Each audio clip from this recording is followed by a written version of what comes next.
जय हिंद दोस्तों। तो आज हम एसएससी जीडी 2024 में टोटल 53 शिफ्टों में जितने भी जीके के प्रश्न पूछे गए हैं उसे हम आज इस वीडियो में कवर करेंगे। ठीक है, तो आज हम 20 फरवरी 2024 को चारों शिफ्टों में जो भी जीके के प्रश्न पूछे गए हैं इन्हें देखेंगे। ठीक है, तो चलिए बिना किसी तरीके पहले प्रश्न से वीडियो को शुरू करते हैं। पहला सवाल है, किसी देश या देश के एक सुपरिभाषित भौगोलिक क्षेत्र के सभी व्यक्तियों से संबंधित जनसांख्यिकी, आर्थिक और सामाजिक आंकड़ों को एक विशिष्ट समय पर एकत्र करने, संकलित करने, विश्लेषण करने और प्रयास करने की संपूर्ण प्रक्रिया है। तो यह है जनगणना। ठीक है, जनगणना। अगला सवाल है, डैश मुद्रा आपूर्ति की माप का सबसे साधारण रूप है। तो है M3। डैश मुद्रा आपूर्ति की माप का सबसे साधारण रूप है M3। अगला सवाल है कि न्यायाधीश को हटाए जाने के संबंध में नीचे दिए गए कथन को पूरा कीजिए। ठीक है, भारतीय संविधान वो न्यायाधीश को हटाने के लिए बहुत कठिन प्रक्रिया निर्धारित करता है। अगला सवाल है कि जब मेंडलीफ ने अपना कार्य आरंभ किया उस समय कितने तत्व ज्ञात थे। तो उस समय 63 तत्व ज्ञात थे। मई 2023 में किस राज्य के मुख्यमंत्री को भय मुक्त राज्य बनाने के लिए भारत रत्न डॉक्टर अंबेडकर पुरस्कार से सम्मानित किया गया। तो उत्तर प्रदेश के मुख्यमंत्री को। ठीक है, उत्तर प्रदेश के मुख्यमंत्री को। और ये वीडियो अगर आपको हेल्पफुल लग रही है दोस्तों, तो ऐसी और वीडियोस के लिए आप हमारे यूट्यूब चैनल को सब्सक्राइब जरूर करें। ठीक है, और इस वीडियो को अपने दोस्तों में ज़्यादा से ज़्यादा शेयर भी करें। अगला सवाल है कि 23 मई 2023 को भारतीय प्रतिस्पर्धा आयोग में अध्यक्ष के रूप में किसने पद संभाला। तो रवनीत कौर ने। अगला सवाल है कि निम्नलिखित में से कौन सा भारतीय संगीतकार सर्वोच्च नागरिक सम्मान भारत रत्न प्राप्त करने वाला पहला गायक है। तो MS सुब्बुलक्ष्मी। ठीक है, MS सुब्बुलक्ष्मी। अगला सवाल है कि सत्यशोधक समाज के संस्थापक कौन थे। तो ज्योतिराव फूले। सत्यशोधक समाज के संस्थापक कौन थे। ज्योतिराव फूले। 1873 में इसकी स्थापना हुई थी। ठीक है, अगला सवाल है कि भारतीय उपमहाद्वीप में ज्ञात लेखन की सबसे आरंभिक शैली का क्या नाम है। तो वह है सिंधु लिपि। अगला सवाल है कि भारत की पहली आर्थिक जनगणना राज्यों या फिर केंद्रशासित प्रदेशों के सहयोग से डैश के दौरान लक्षद्वीप को छोड़कर संपूर्ण देश में आयोजित की गई थी। तो 1977 में। ठीक है, 1977 में। आपको जिस भी प्रश्न का उत्तर नहीं मालूम है दोस्तों, आप इसका स्क्रीनशॉट लेकर रखें और उसका फिर से एक बार रिवीजन करें। अगला सवाल है कि महिला आरक्षण विधेयक 2023 के अनुसार लोकसभा और राज्य विधानसभाओं में महिलाओं के लिए कितनी सीटें आरक्षित है। तो 1/3 सीटें।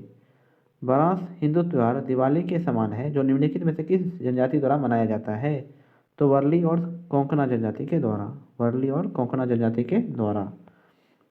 एथलेटिक्स में IAAF विश्व चैंपियनशिप डैश से पूरी तरह से एक पेशेवर प्रतियोगिता बन गई। तो 1997 ईस्वी से। रंगास्वामी कप का संबंध डैश खेल से है। तो इसका संबंध हॉकी खेल से है। अगला सवाल है कि पंडित बिरजू महाराज एक भारतीय नर्तक या संगीतकार, गायक और भारत में कथक नृत्य के डैश काल का बिंदादिन घराने के प्रतिपादक थे। तो यह है लखनऊ घराने के। ठीक है, लखनऊ घराने के।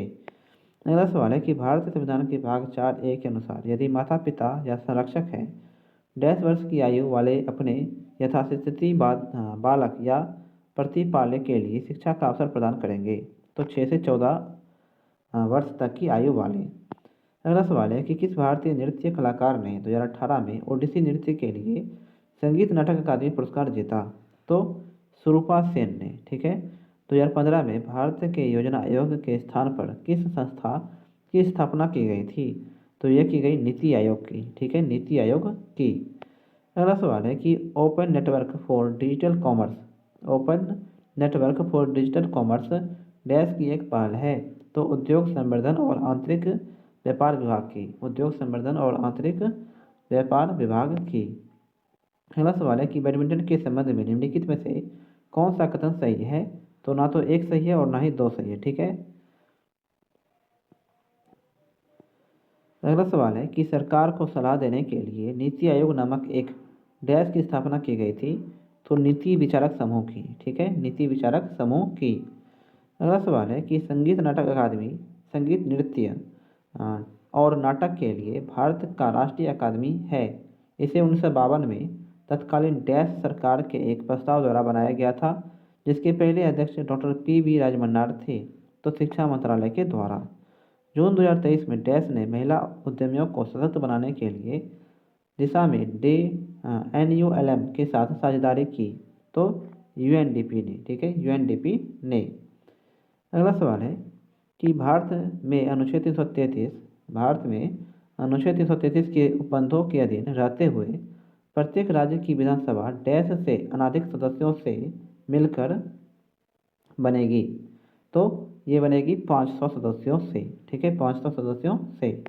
अगला सवाल है कि हर वर्ष अगस्त में दूसरे शनिवार को अलाप्पूझा के पास आयोजित की जाने वाली नेहरू ट्रॉफी प्रतियोगिता डैश श्रेणी में सबसे अधिक प्रतिस्पर्धी और लोकप्रिय है, तो नौका दौड़ में, ठीक है, नौका दौड़ में।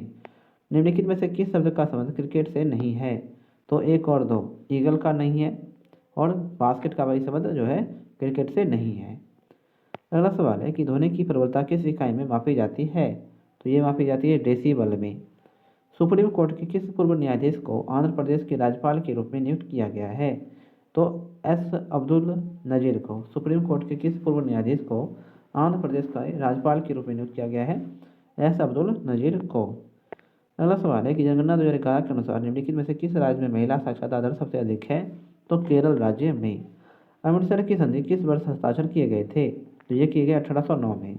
अमृतसर की संधि किस वर्ष हस्ताक्षर किए गए थे, 1809 ईस्वी में।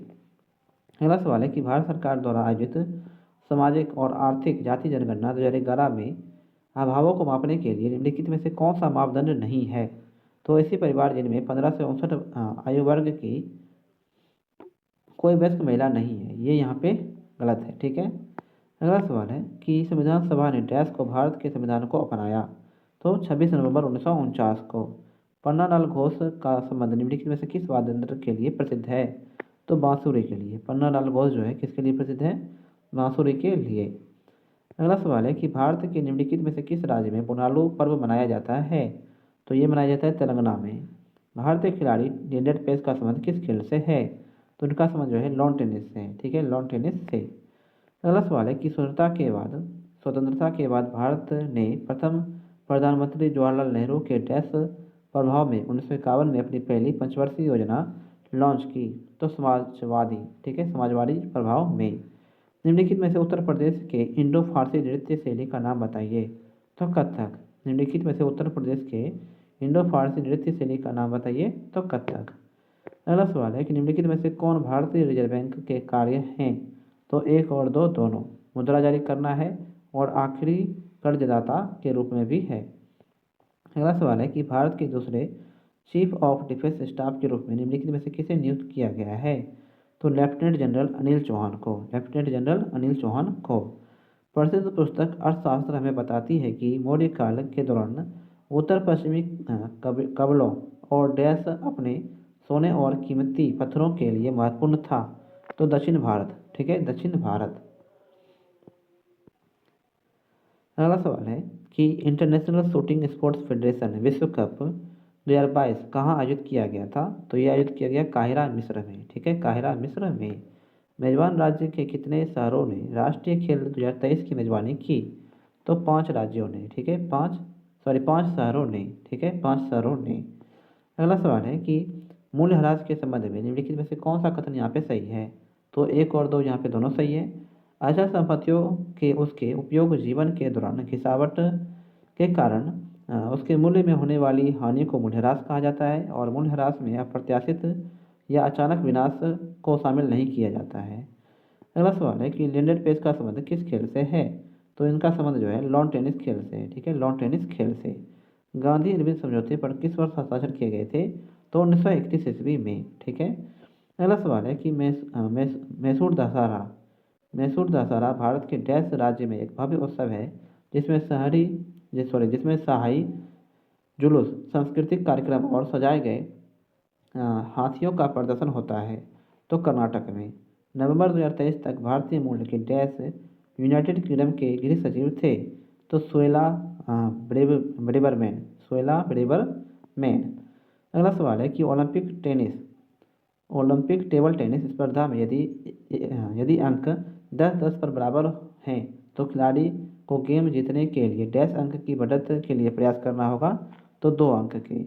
निम्नलिखित में से किस केंद्रीय मंत्रालय ने अमेजन फ्यूचर इंजीनियरिंग प्रोग्राम आरंभ करने की घोषणा की?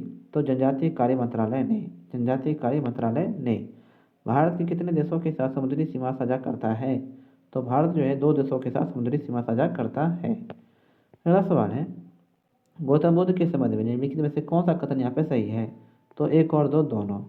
बौद्ध धर्म के संस्थापक सिद्धार्थ, जिन्हें गौतम के नाम से भी जाना जाता है, का जन्म लगभग 2500 वर्ष पहले हुआ था और गौतम बुद्ध एक छोटे गण से संबंधित थे जिसे शाक्य गण के नाम से जाना जाता है। अगला सवाल है कि हरित क्रांति निम्नलिखित में से किसके आयात पर भारत की निर्भरता को कम करने में सहायता देती है? तो अनाज को। अगस्त 2023 में केंद्र सरकार ने कैबिनेट सचिव राजीव गौबा को डैश का अतिरिक्त कार्यकाल दिया है, जिससे वह भारत के इतिहास में सबसे लंबे समय तक सेवानिवृत्त रहने वाले कैबिनेट सचिव बन गए। तो 1 वर्ष के लिए, ठीक है, 1 वर्ष के लिए। अगला सवाल है कि संविधान कई तरह से सरकार की शक्तियों को सीमित करता है। सरकार के शासन को सीमित करने का सबसे सामान्य तरीका कुछ डैश को निर्दिष्ट करना है, जो हमें सभी के पास नागरिक के रूप में, और इसका उल्लंघन करने की अनुमति किसी भी सरकार को नहीं दी जा सकती। तो है मौलिक अधिकारों की। उस्ताद बिंदा खान का संबंध निम्नलिखित में से किस वाद्य यंत्र से है? तो इनका संबंध जो है सारंगी से है, ठीक है, सारंगी से। अगला सवाल है कि बुंदेलखंड क्षेत्र की एक जीवंत नृत्य शैली है जिसका प्रदर्शन मृदंगम की थाप से शुरू होता है और धीरे धीरे गद्य और काव्यात्मक संवादों के साथ गति पकड़ता है। तो है संवाग, ठीक है, संवाग। भारत की निम्नलिखित में से किस पंचवर्षीय योजना के अंत में देश में 5 IIT स्थापित किए गए? तो पहली पंचवर्षीय योजना के अंत में देश में 5 IIT की स्थापना किए गए। अगला सवाल है कि ध्वनि प्रदूषण की इकाई में मापा जाता है? तो डेसिबल में यह मापा जाता है। भारत की 2011 जनगणना के अनुसार निम्नलिखित में से किस राज्य या फिर केंद्र शासित प्रदेशों में पुरुष साक्षरता दर सबसे अधिक है? तो यह है केरल राज्य में, ठीक है, केरल राज्य में। अगला सवाल है कि अगस्त 2023 में भारत के निम्नलिखित पूर्व मुख्य न्यायाधीश में से किसे सिंगापुर की अंतर्राष्ट्रीय मध्यस्थल पैनल का सदस्य नियुक्त किया गया था? तो NV रमन्ना को, ठीक है, NV रमन्ना को। अगला सवाल है कि हरित क्रांति की शुरुआत वर्ष 1965 में हुई और डैश पंचवर्षीय योजना 1961 से 1966 के बीच थी।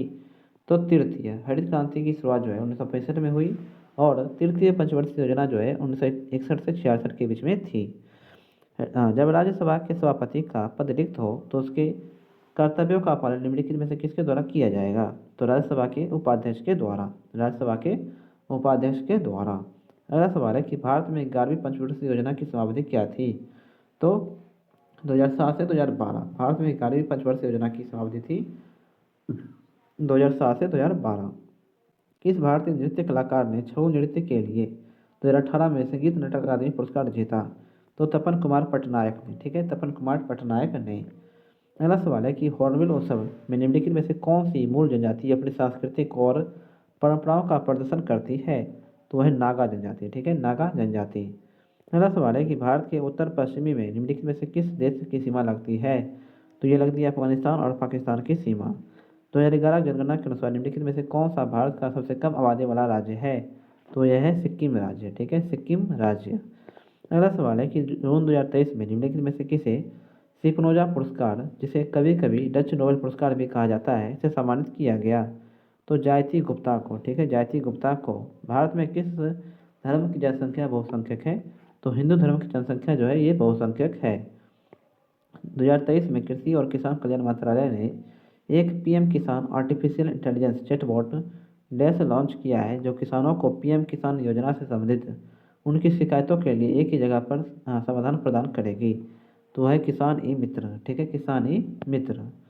किसी भी टेनिस खेल में यदि दोनों खिलाड़ियों एक में 3-3 अंक जीतते हैं तो इसे डैश कहा जाता है? तो ड्यूस, ठीक है, ड्यूस। निम्नलिखित में से कौन सा मौर्यकालीन शिलालेख वर्तमान भारत में स्थित नहीं है? तो कंधार जो है ये मौर्यकालीन शिलालेख वर्तमान में भारत में स्थित नहीं है, ठीक है।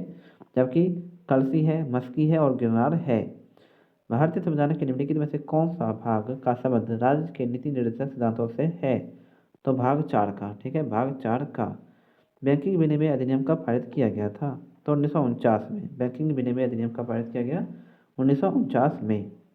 अगला सवाल है कि मुंडारी नृत्य का संबंध निम्नलिखित में से किस राज्य से है? तो यह झारखंड राज्य से, ठीक है, झारखंड राज्य से।